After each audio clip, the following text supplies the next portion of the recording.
সবাইকে শুভেচ্ছা ও ভালোবাসা জানিয়ে আমি আফতাব হালদার আজ শুরু করছি দেশের খবর।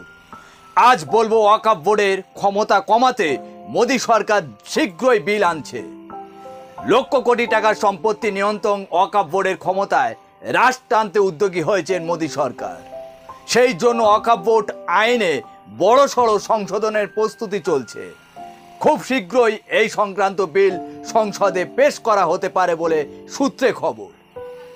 ওয়াকফ বোর্ড আইনে অন্তত 40টি সংশোধনী আনতে চাইছে কেন্দ্র।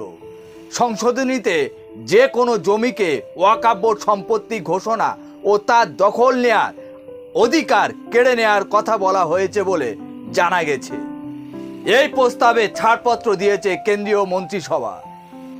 মোদী সরকারের এই পদক্ষেপে বড়সড় রাজনৈতিক বিতর্কের দানা বাঁধতে পারে। এবারে লোকসভা নির্বাচনে ধাক্কা খেয়েছে বিজেপি।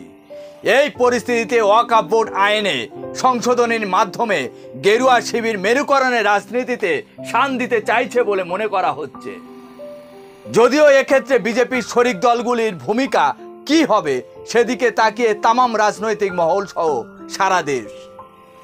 এই বিল নিয়ে অবশ্য সরকারের তরফে এখনো কোনো আনুষ্ঠানিকভাবে বিবৃতি দেওয়া হয়নি।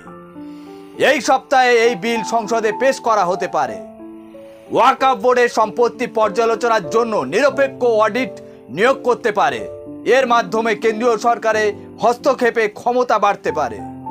ওয়াকফ বোর্ডে বিতর্কিত কোনো সম্পত্তির মালিকানা আসলে কার তা খতিয়ে দেখার ক্ষমতা নিজের হাতে আনতে পারে সরকার।